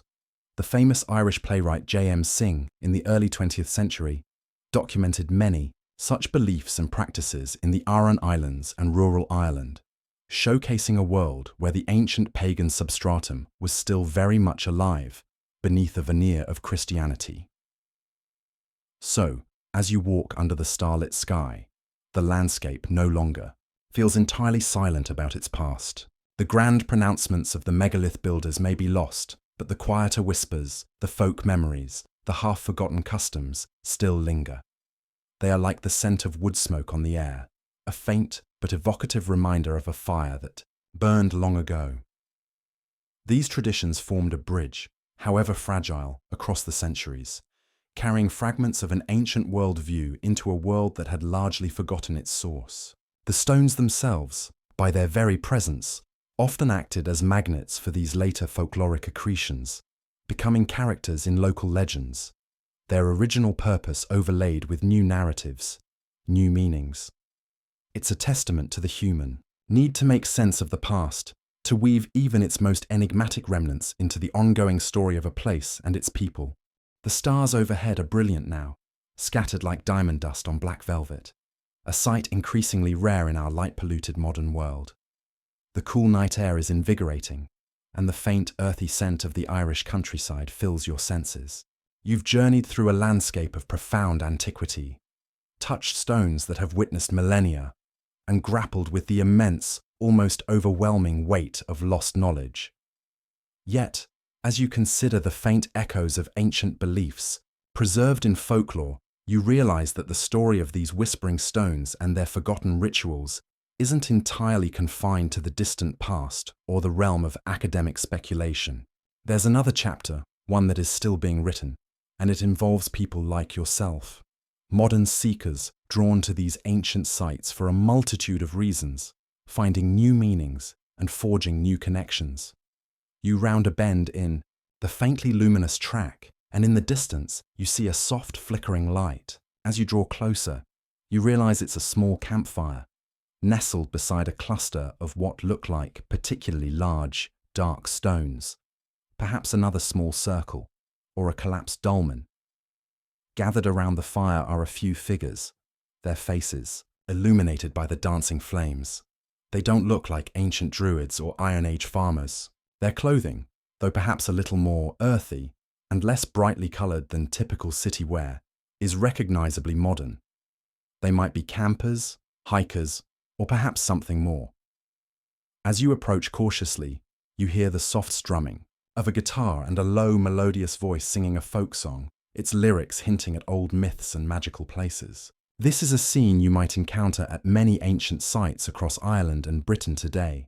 A quiet, informal gathering of people drawn to the atmosphere, the history, or the perceived spiritual energy of the place. The enduring allure of these megalithic sites is undeniable.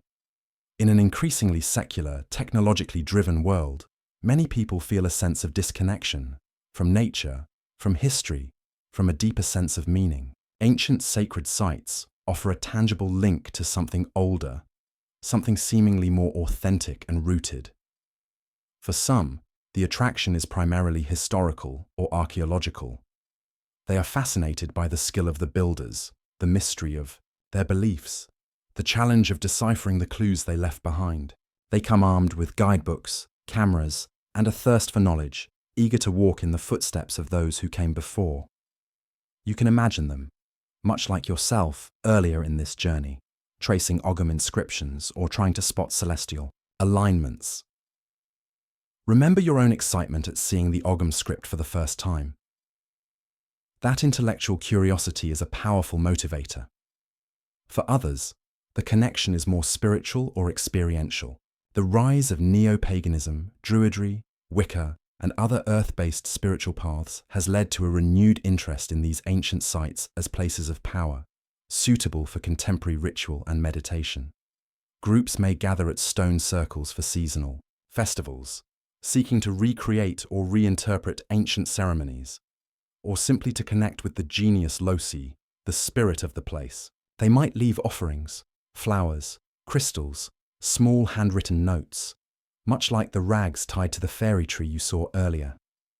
Historians still argue, of course, about the authenticity of modern druidic or pagan practices in relation to their ancient predecessors. Given the scarcity of detailed information about ancient rituals, modern interpretations are necessarily reconstructions, often blending historical research with contemporary spiritual insights. But the sincerity of the connection felt by many practitioners is undeniable. It's not about perfectly replicating the past, which is impossible, but about finding new ways to engage with its enduring power. Then there are those who come seeking something less defined, perhaps a sense of peace, a moment of quiet contemplation, away from the noise of modern life, or simply the aesthetic pleasure of being in a beautiful, ancient, and mysterious landscape. They might not subscribe to any particular belief system, but they feel something. In these places, a resonance, a sense of awe. A quirky tidbit. The phenomenon of stone hugging is not uncommon at megalithic sites. People will literally embrace a standing stone, believing they can absorb its energy or connect with its ancient wisdom. While it might look a bit odd to an outside observer, it speaks to a very human desire for direct, physical contact with these powerful symbols of endurance and mystery. You wonder if the stones ever feel a bit awkward about it. Oh, here comes another one. Just play it cool, granite, play it cool. This modern engagement with ancient sites isn't without its challenges. Increased visitor numbers can lead to erosion, damage to delicate archaeological features, and sometimes, unfortunately, vandalism or inappropriate behavior. The balance between allowing access and ensuring preservation is a constant concern for heritage organizations. There are also debates about who owns these sites and their interpretation. Are they primarily of scientific and historical interest, or are they living sacred spaces for contemporary spiritual practitioners? Often these perspectives can coexist, but sometimes they clash. It's a complex conversation, reflecting the diverse ways in which people value and interact with the past. You can imagine a stressed-out heritage site manager trying to explain to a tourist why they can't chip off a bit of a 5,000-year-old stone for a souvenir. No, madam, it doesn't grow back. As you watch the small group around the campfire, their song a soft counterpoint to the chirping of crickets, you realize that these stones are not just relics of a dead past. They are living heritage, continually reinterpreted and re-engaged with by each new generation. Their whispers are not just for historians or archaeologists. They speak to anyone who is willing to listen, to feel, to wonder. The rituals may have changed, the names of the gods may have been forgotten or replaced, but the fundamental human need to connect with something larger than ourselves, something timeless and sacred, endures. And these ancient stones, standing silent under the stars, continue to provide a powerful focus for that enduring quest. The soft sounds of the campfire gathering, the gentle music, the low murmur of conversation fade behind you as you choose a different path, one that leads away from this modern echo of ancient communion and back into the deeper solitude of the night. The moon, a slender crescent, has risen, casting a pale, ethereal light over the landscape, silvering the tops of the grasses and deepening the shadows in the hollows. It's a perfect night for contemplation, for letting the myriad impressions of your journey settle and coalesce. You've encountered the enigmatic Ogham, stood within the powerful embrace of stone circles, pondered the lives and deaths marked by dolmens, and felt the subtle hum of stones believed to pulse with ancient energies. You've considered the druids, the lost lore, the celestial dances, and the faint but tenacious echoes in folklore. Now, as your journey through this mysterious Irish night nears its end, you find yourself reflecting on the persistent, unanswered questions, the scholarly debates that continue to swirl around these silent sentinels. One of the most fundamental and enduring debates, as you've touched upon, revolves around the very purpose of many of these megalithic structures. Take the simple standing stone, the menhir. Was it primarily a territorial marker delineating the boundaries of a tribe's land? Or was it an astronomical pointer aligning with a key solar or lunar event? Perhaps it was a memorial to a great ancestor, or a phallic symbol associated with fertility cults, or even a representation of a specific deity. The truth is, it could have been any, all, or none of these things, and its meaning likely varied from place to place and time to time. Historians still argue, for example, whether the intricate art found in passage tombs like Newgrange and Noath, the spirals, chevrons and lozenges, is purely decorative, symbolic of entoptic phenomena, experienced in trance. Remember that quirky idea? A form of primitive mapping, or a complex cosmological code that we have yet to decipher. Each theory has its proponents, its evidence, and its unresolved questions. The origins and development of Ogham script also remain a topic of lively scholarly discussion. While the general consensus points to an Irish origin in the early centuries, AD, influenced perhaps by the Roman alphabet or Germanic runes, the precise catalyst for its invention and its initial range of uses are still debated. Was it created by a specific intellectual elite, perhaps the Druids or early Irish scholars, as a way to write the Irish language without fully adopting the Latin script associated with a foreign power? Or did it evolve more organically from cruder systems of tally marks or property symbols? The fact that most Ogham inscriptions are found on stone, a relatively difficult medium, leads some to believe that it must also have been widely used on wood, which has since perished, leaving us with only a partial picture of its prevalence. It's like trying to understand the entirety of modern communication by only looking at granite monuments. You'd miss out on a lot of text messages and emails. Then there's the question of the builders themselves. Who were these people who invested such enormous communal effort in quarrying, transporting, and erecting these massive stones? Were they egalitarian societies working together for a shared spiritual purpose? Or were these monuments the product of increasingly stratified societies, directed by powerful chieftains or priestly elites who could command vast resources and labor? The evidence from burials associated with megalithic sites often suggests social differentiation, with some individuals receiving far more elaborate interments than others. But the precise nature of their social structures, their political organization, and the mechanisms by which these huge communal projects were undertaken remain subjects of intense research and debate. It's a bit like trying to figure out how the pyramids were built without any HR department records or union agreements.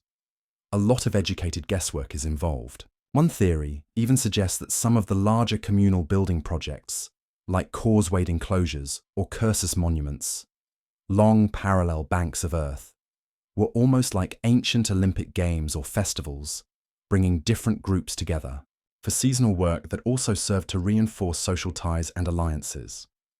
The nature of their religious beliefs is, perhaps, the most profound enigma. While we can infer a reverence for ancestors, a belief in an otherworld, and a cosmology deeply connected to celestial cycles and the powers of the earth, the specific details, the names of all their gods before the Tuatha De Danann were recorded, the precise nature of their creation myths, their understanding of the soul and the afterlife, are largely lost in the pre-literate mists.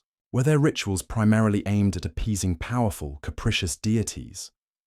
Or were they more focused on maintaining balance and harmony with the natural world? Did they believe in reincarnation? And if so, how did that belief shape their funerary practices? These are questions that archaeology can only partially answer, relying on inference, comparative mythology, and the careful interpretation of often ambiguous material remains. A quirky, though perhaps poignant, aspect of this is the interpretation of votive offerings, objects deliberately deposited in bogs, rivers, or at sacred sites. Were these gifts to the gods, sacrifices to ensure fertility or success, or perhaps objects ritually killed and removed from circulation when a powerful owner died? The intention behind these depositions is often incredibly difficult to ascertain. Even the term whispering stones itself, which has guided your journey, is more poetic than historically precise. While some stones might have had unusual acoustic properties or been associated with oracles, the whispering is more likely a metaphor for the faint, elusive nature of the messages they now convey to us, messages of immense antiquity, of forgotten beliefs, of human ingenuity and spiritual yearning. The stones don't speak with a clear voice. They offer riddles, hints, and tantalizing fragments. And perhaps that is their greatest power. They compel us to question, to imagine, to seek. They remind us that for all our modern knowledge, there are still vast realms of human experience that lie beyond our easy comprehension. The debates will continue. New discoveries will be made. New theories will be proposed.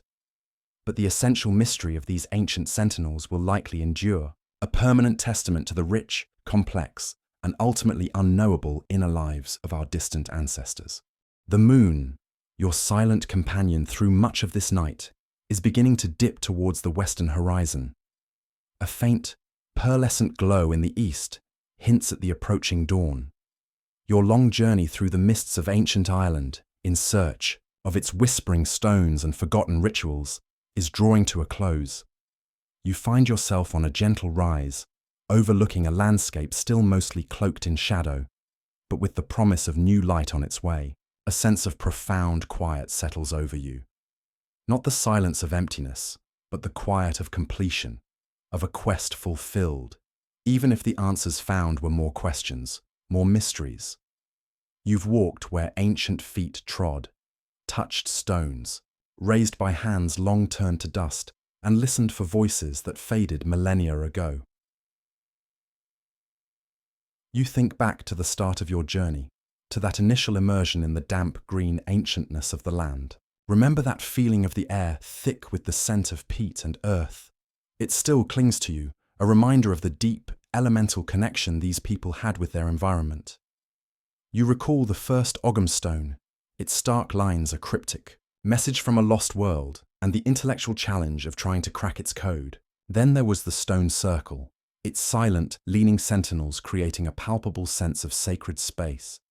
A theatre for rituals you could only imagine, perhaps presided over by the shadowy figures of the druids, keepers of an immense, unwritten lore. You touched stones believed to hum with power, to heal, to divine. You stood before dolmens, ancient gateways to the realm of the dead, and considered how these stones marked every significant turn in the human journey, from birth to the grave. The mighty Tuatha De Danann, gods and goddesses intrinsically linked to the land, seemed to inhabit every feature, their power focused through these stony anchors. And always there was the sky, the sun and moon, performing their eternal dance, their rhythms dictating the sacred calendar, their light and shadow animating the ceremonies. You've grappled with the frustrating silence of the past, the vastness of what is lost and unknowable. Yet, you've also found comfort in the faint but persistent echoes of these ancient ways, preserved in folklore, in the quiet reverence still afforded to fairy trees and old ruins. You've seen how modern seekers continue to be drawn to these places, finding new meanings, forging new connections, keeping the spirit of these sites alive in a world that has changed almost beyond recognition.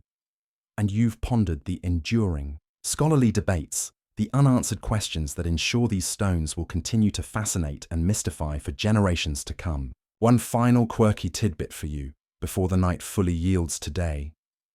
It's said that on certain nights, particularly Samhain, if you sit very still within an ancient stone circle and listen with your heart, you might just hear the voices of those who gathered there long ago, or even catch a glimpse of them in the moonlight. It's a romantic notion, of course, but it speaks to that deep human desire to connect, to bridge the chasm of time. The mystery of the whispering stones isn't a puzzle to be definitively solved, a code to be entirely broken. It's more like a profound, ongoing conversation with the past, a dialogue conducted in half-lights and silences, through intuition and empathy as much as through intellect and research. The stones don't offer easy answers. They offer a sense of perspective, a connection to the deep, enduring pulse of human history and the timeless rhythms of the natural world. They remind you that you are part of a very long story. A story of seeking, of wondering, of trying to make sense of our place in the cosmos. They stand as monuments to resilience, to the enduring power of belief, and to the profound human need to leave a mark, to say, we were here. Their whispers are not just of forgotten rituals, but of shared humanity. As the first rays of the sun finally break over the eastern horizon, painting the landscape in soft hues of gold and rose, you feel a sense of peace. The stones, now touched by the new day's light, seem to glow with a renewed, quiet dignity, their ancient secrets held, safe for another dawn. Your journey has been one of imagination, of walking through history, and now, as the world around you slowly awakens, those whispers of the past begin to fade, merging with the gentle sounds of the morning. The air itself seems to soften, the sharp edges of the night giving way to the gentle embrace of a new day. The journey you've undertaken through the shadows of ancient Ireland, among its silent, enigmatic stones, has been long and perhaps a little tiring for the mind as it stretched to comprehend such distant ages. But now a sense of calm settles, like dust motes dancing in the first sunbeams. The intense focus on forgotten rituals, on cryptic inscriptions and celestial alignments, begins to diffuse, leaving behind a warm, contemplative afterglow. There is no need to hold on to every detail, every debated theory or half-remembered myth. What remains, like the smooth, cool pebble you might have carried from a sacred stream, is the feeling, the quiet awe of standing where countless generations have stood before, the humbling recognition of the vastness of time, and the gentle wonder at the enduring human spirit that sought meaning and connection in a world both beautiful and challenging. The whispering stones have shared what they could, their voices faint but resonant, carried on the wind of your imagination. Let the images of those moss-covered megaliths, of starlit circles and sun-drenched dolmens, now recede gently, like figures. In a dream you know you will fondly recall. The mysteries remain, as they always will, but they are no longer unsettling. Instead, they are like old friends, comfortable in their silence, their presence a reassurance that there is always more to discover, more to wonder about. The land itself holds these memories, cradling them in its green folds. And you have been a privileged guest, allowed to wander for a while in its most ancient, sacred places. The path ahead is now simply the path to rest, to allow the whispers, to become part of the quiet hum of your own deepest thoughts, as sleep, soft and inviting, begins to beckon. The ancient Irish night has given way, and with it, the need for searching and questioning can also rest. Peace,